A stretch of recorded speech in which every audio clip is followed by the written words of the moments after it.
All right. Well, I'm looking at 9 o'clock, and so I think we will we'll go ahead and begin.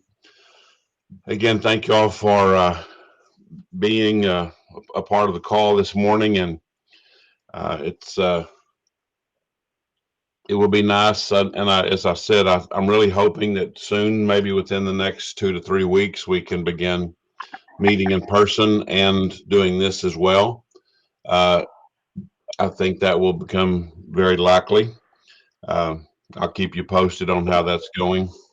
But for now, I'm glad you've joined us and are online with us this morning. We'll be back in John chapter 13. That's where we were last week, and we'll be back there this morning.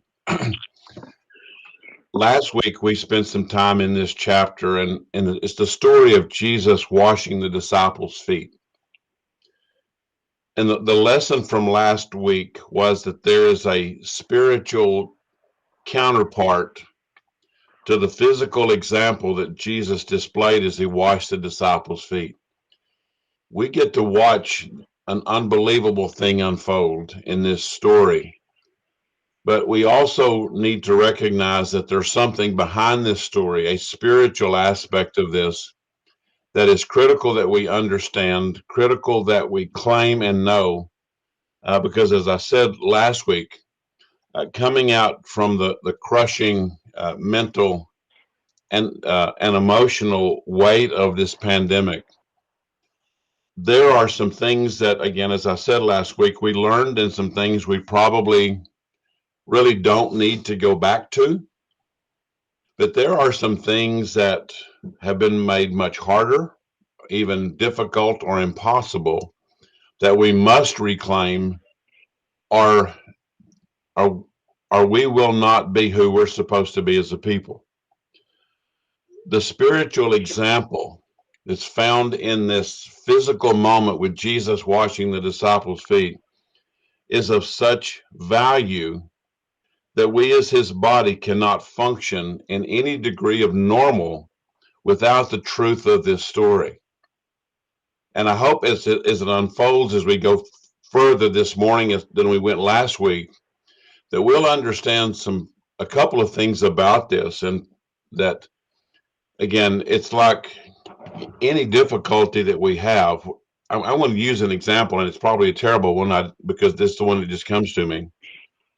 It would be the situation that if someone we loved passed, and there was no mechanism, there was no way for there to be recovery or healing. Is if God hadn't given us the ability to grieve and to heal, but we were left in the place of brokenness day after day after day, in the extreme depths, as if we heard the news every day.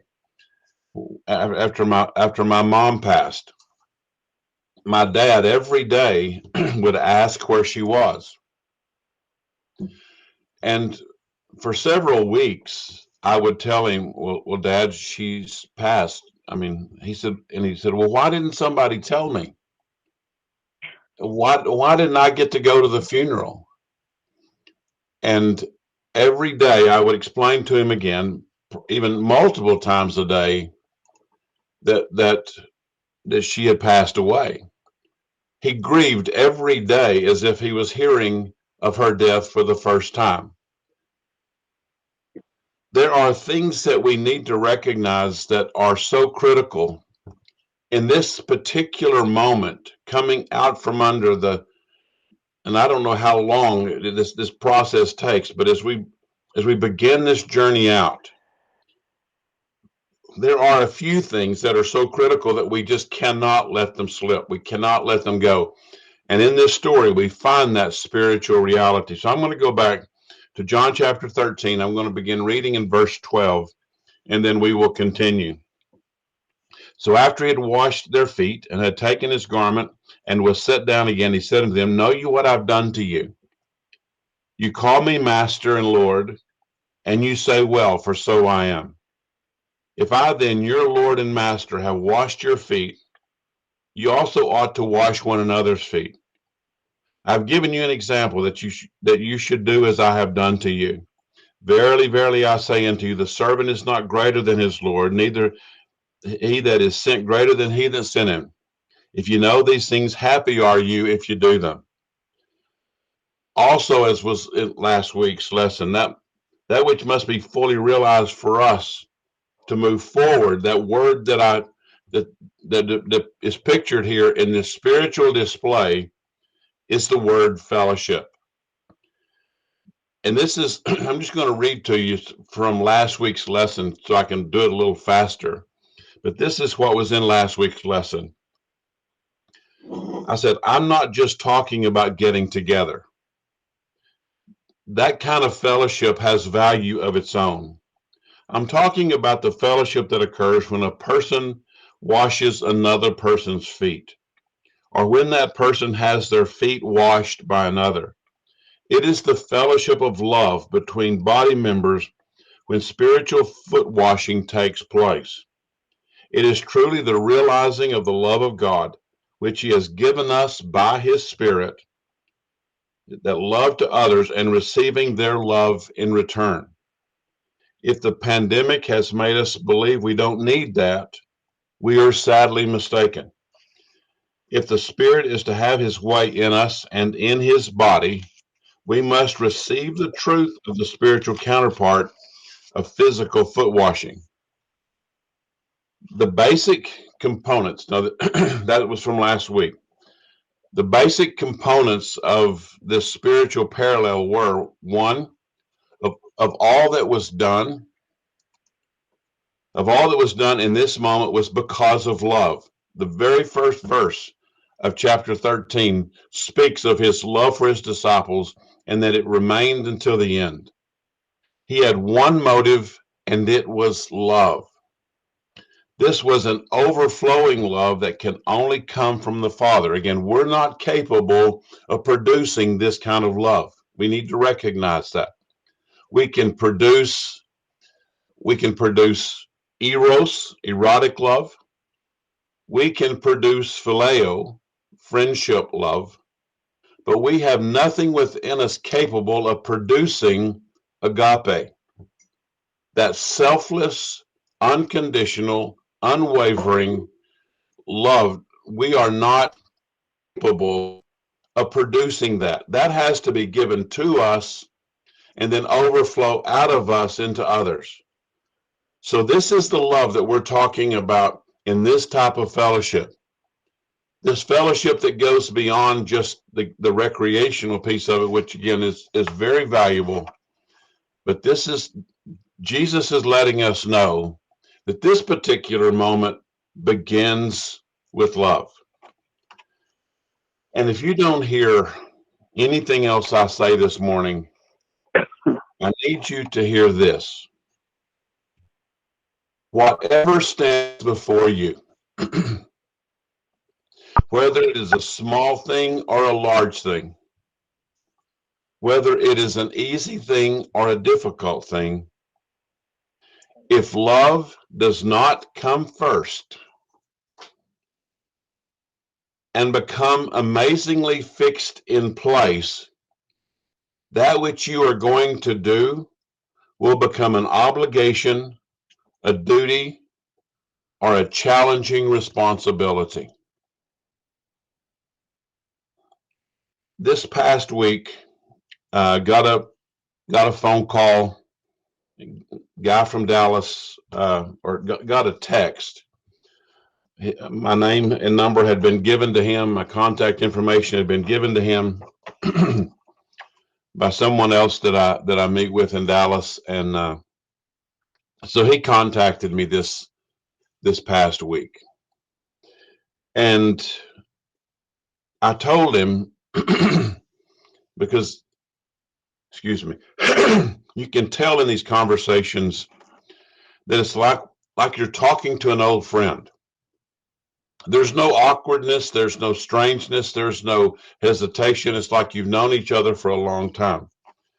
And I told him, I said, when when the text comes from someone that I'm about to meet with, God does something.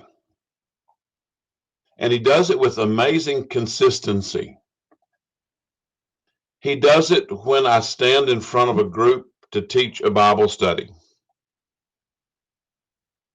The thing that has to happen with that text, and again, it happens with great consistency, is that God establishes a love in me for someone I have not yet met.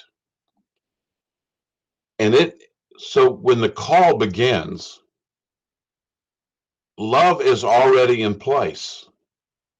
Love is already something that's been established. It's amazingly fixed in the story already, because if it wasn't there, if love doesn't precede what we're about to do, then what we're about to do can become an obligation. And the person on the other end is going to know it immediately. They're going to know that I'm only doing this because out of some type of obligation, even that I'm a Christian, I'm supposed to be doing this. I promise you, the world will know that you're teaching, but you don't really want to, you don't really enjoy it, or you're present in a counseling session, but you're not really there. If love doesn't precede what's in front of you, and I'm talking about little things. You know, I have had more time in the last few weeks of doing projects, and it's like I'm finally able to just churn them out. But even in those, refinishing a piece of furniture for someone, or whatever I happen to be doing, if love doesn't lead the way in each one of those things, they become obligations that are heavy or harder or more challenging. So if you don't get anything, please recognize what Jesus was saying is to get down on knees, hands and knees, and to wash someone's feet. If it's not preceded by love, it will become an obligation or a duty or a challenging responsibility. Love changes that need to a gift. I'm not brought a need, I'm brought a gift. I told this man, I told him, I said, you have to recognize this is not one-sided. I hope that through the Spirit, I can bring you something. But I said, he's never brought anyone to me that hasn't become a gift to me as well. That can't happen if love doesn't lead the way.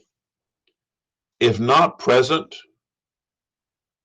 it not only will create an obligation, it will create an attitude in us of, well, that's good enough. That we can do something, but that's good enough. It looks good enough. It'll hold. That's good enough. If you don't love, then you'll be trying to do the minimum. But when love leads the way, you will want to do everything with that God leads you to do. I have experienced this so many times in my life, because when I'm doing something, when I get through to the best of my ability, it's going to be right. When I look at projects that others might just say that's good enough, it's like, well, okay, yeah, you're right. That's a good category. That's good enough. But that is not what love says we should do. Love takes us that extra step. It takes us that extra mile, because we begin to know that the love of God that was produced in me to show through me also shows up in the projects, in the situations that we are in. When somebody steps back and looks and says, this is what we have done, I want them to recognize that it was not just an obligation that we met, but love that we showed. Because love will make you go beyond that's good enough. Love excels and goes beyond. So love was paramount in this. The second thing is it was an act of renewal. Fellowship and the expression of God's love as the overflow of our lives lived in the Spirit is an act of renewal for the body. And the body needs renewal right now. Also within the story is the truth of forgiveness. The underlying message of foot washing was less about service, as many teach, but rather about his forgiveness and salvation for all who believe. He then says, happy are you if you do these things, if you do them. We know that when that in this story, and again we'll talk about it in just more in a few minutes, that the message is a message of forgiveness. And he's encouraging them in this act of fellowship that forgiveness has to be running over, just as the love was. Forgiveness as the fruit of the Spirit has to overflow out of the cup. Things have been said, anger, hurt, frustration, all of those things have been put on display over all these months. And as I told you last week, no one is immune. I'm not immune. So now we get to decide, what are we going to do with these words? And most of the time, the person who spoke them doesn't even know, like for me, they don't even know that I know. It would be very easy to just let it go. But when you let these things go, they don't go away. They turn into bitterness or frustration. So often something is said, and the person doesn't even know that I know they said it. But I still have a responsibility to let that go, to forgive when because it won't be just for them. It has to be, as we've always heard, it has to be for me. So while in this apparent observation, Jesus was girding himself with a towel and washing the disciples' feet. In the spirit, the spiritual counterpart, he was girding himself with a towel of humility.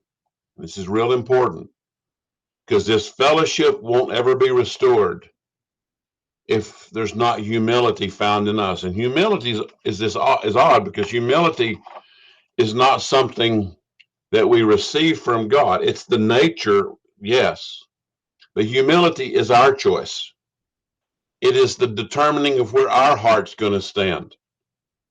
Where are we going? This is our choice. So he girded himself with a towel of humility, which again is great power under complete obedience, and taking the basin and filling it with love, that he might display to them the absolute key element of forgiveness to renewal within the body. Again, he says, call you master and Lord, and you say, well, for so I am.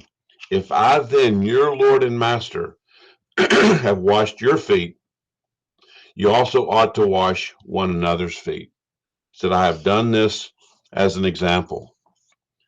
Jesus, in the use of such an act of kindness, again, stepped well beyond the norm found within the culture of that day. We mentioned this last week. Foot washing was fairly normal, but always by a servant and not masters. Forgiveness is not possible if not preceded by that humility that Jesus showed. The washing of feet was the lowest possible act that diminished positions, it diminished titles, it diminished prestige, but it created real power. The ability to really make change. We get stuck sometimes, even in the Christian world, because we talk so much about the word authority. And authority typically in most of our lives has meant, I tell you what to do because I have authority, as with children, and you do it. I have authority, you listen, you hear, you do what I say. But we realize raising children that type of authority doesn't work very long. Over a course of a lifetime, we only really have that kind of authority for a few years at the beginning of a child's life.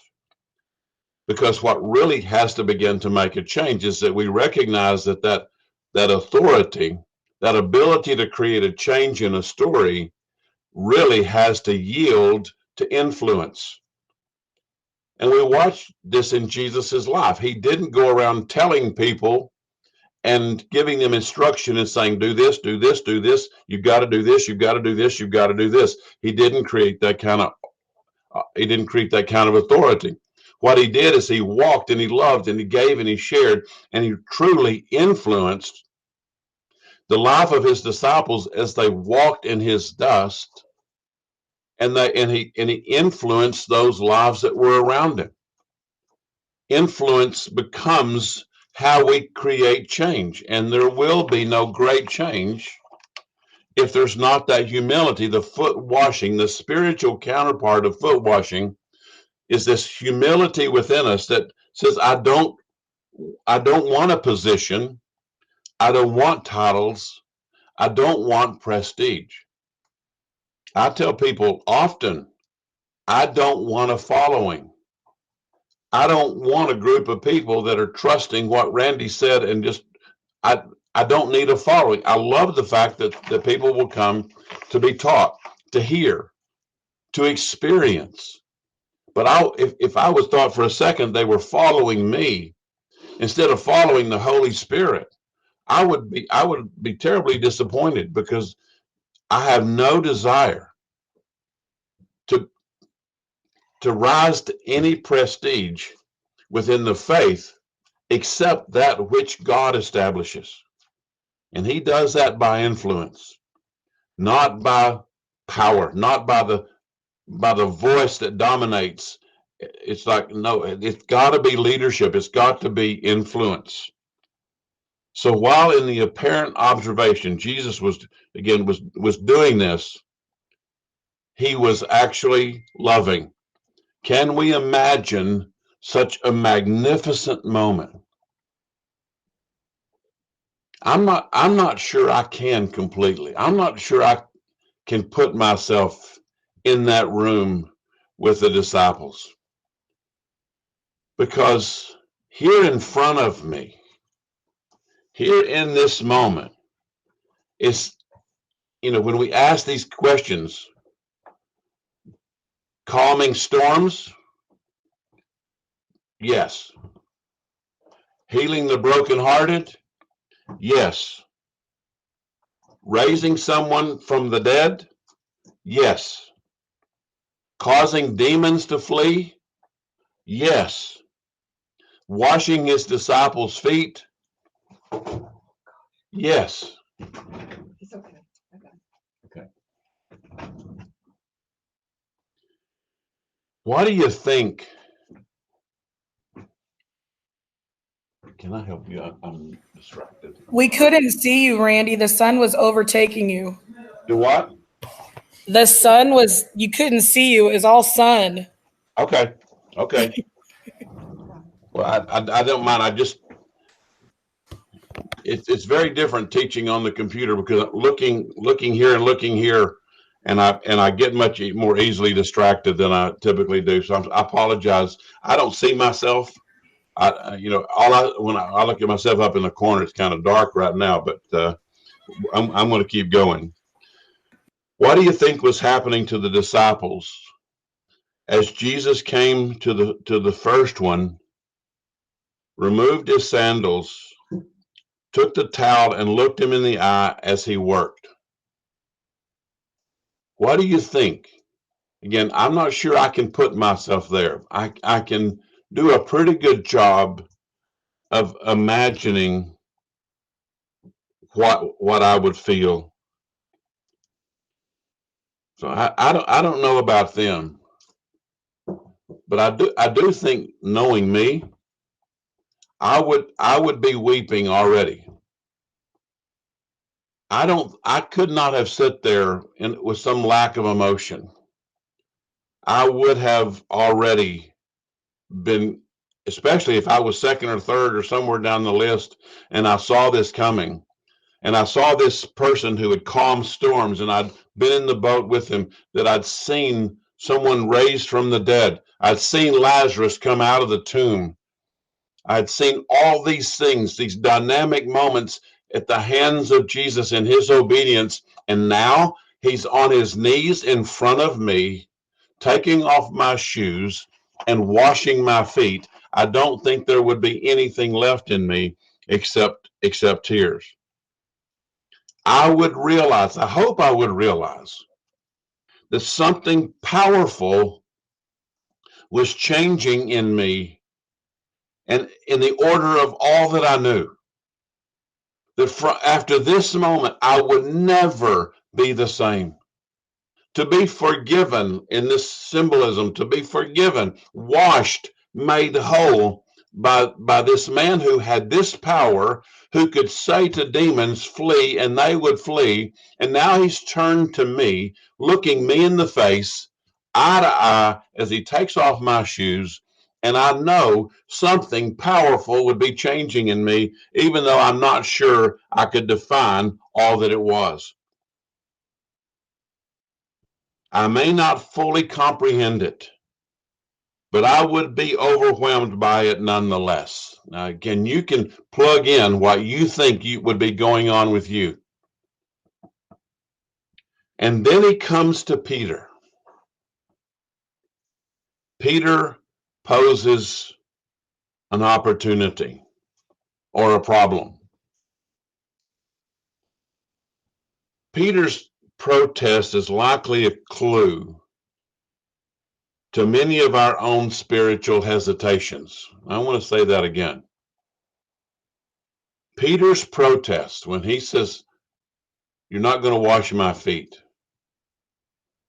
And Jesus says, "If I don't wash your feet, then I'll have nothing to do with you."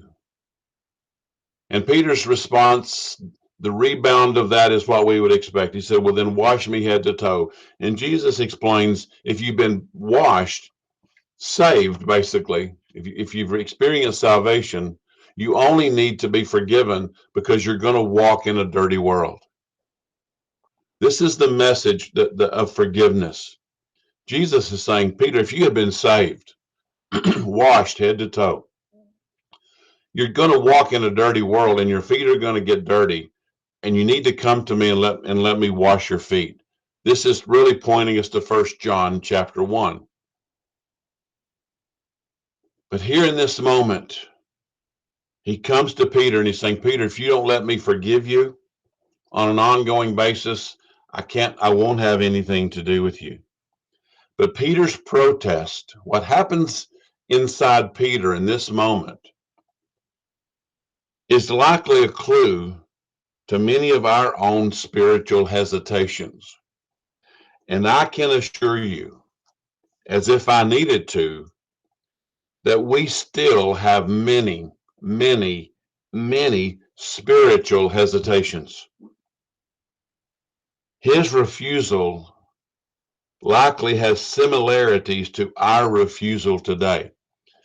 And if I needed to explain any little bit about this, I can assure you that every one of us sitting here has spiritual hesitations and things that we know God has prompted us to do, positions in life that we need to change, forgiveness that we need to show, healing that needs to come, gifts that need to be given, restoration that needs to be offered. And we are hesitant.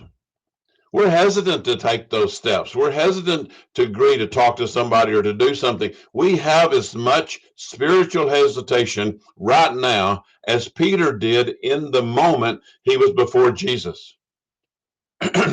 Just as Peter did when he was asked to go to Cornelius' home. He said, "Not so, Lord." When he had the vision, "Not so, Lord." Well, here he is hesitant in this moment. He comes to Peter. Peter's watching this. He's already formed his perspective in this. Peter was likely all the way across to the end of this, about halfway through, it would have been Peter's turn. So here he is now At this moment, he's already thought, this isn't going to happen to me. I will resist. I will refuse. And I'm going to make it on good grounds, because it looks like here, what did his refusal mean? What does it say about his spiritual condition before God? Because this is what resistance, this is what refusal really looks like. When we're prompted and we say no, when we're prompted and we hesitate, what does it say about our spiritual condition before God? Was it humility with Peter, or was it pride? Or can you tell? Was it ignorance and confusion? Well, likely it was all of the above. But whatever the cause, Peter demonstrated a no before Jesus like we do so often. Now, ours is not often as out loud or arrogant or a boastful no. We're normally not caught in this moment as Peter was, this direct refusal. We're usually not caught in that moment. Most of ours is a silent no. Some of it is even a position of our heart that already says no. Yeah, God, I'll go so far, I believe so much, but I'm not taking that full step. I'm not letting the Spirit have his way. I'm not letting the Spirit loose. Because I'm too nervous about what he's going to ask me to do. It's normally more of a subtle no in us than it is, as Peter put on display, and this loud, almost boastful, or very clear no that he offered. Our silent no's, those that we typically offer, are easier to cover with less guilt felt. If I had to say it out loud to Jesus, I probably couldn't say it. So most of our no's, our resistance isn't quite like it, but the heart's the same. The spiritual counterpart is the same. It tells us something about my spiritual position before God, as it did Peter's spiritual condition on that day. Our silent no's are easier to cover with less guilt. Peter, I suppose, eventually let Jesus wash his feet. But doing so, think about this moment.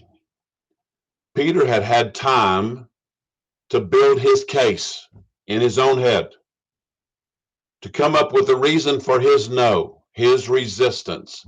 He had had time to bring all of that around and have it clear in his head. But at some point, all of that had to yield. If Peter got his feet washed, and I'm certain in this story that he did, by doing so, he had to receive Jesus on Jesus's terms. He had to receive the moment with love. He had to receive the moment with renewal. He had to receive it with forgiveness. He had to receive it with humility, because Jesus was not going to change the moment because of Peter's resistance. When he came to the others where there was a yes, and he came to Peter where there was a no, he didn't adjust for Peter.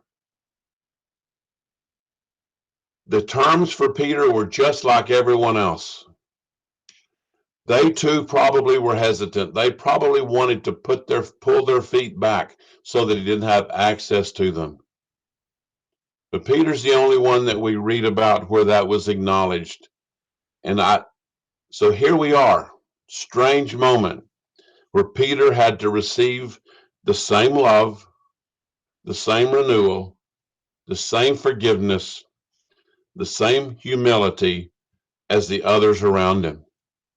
It was just probably harder for Peter because he had built up so much resistance. And it's the same for us. We build up the same type of resistance. What Jesus was giving, Peter needed. There were no sermons. There were no lectures. No command to go out now and get busy. No command to go do more. The gift that Jesus gave in the moment was just love. But why did Jesus do it now? Why in this moment? I mean, John chapter 13 is part of the story of John 14, 15, and 16. Because for those 3 chapters, Jesus sits with his disciples and talks to them in the upper room before they go down and go to the garden and he's arrested. This is one sequence of things. Why now? Only hours before his arrest. Why this late hour? Why such a profound act? Because now, at this hour, with this profound act, because he knew that in a few days or a few hours, they would desperately need each other. You talk that the heart of fellowship in this story was that he knew what was about to transpire. They would desperately need each other. I'm telling you, the reason he impressed this on me right now in particular, coming out from what we've been under, being in what we have been in, all the strain that it has created. If we don't grab aggressively a fellowship of this nature where the love of God overflows, then we are going to be as alone as the disciples would have been after this moment, had they been scattered. He knew there would be a strain.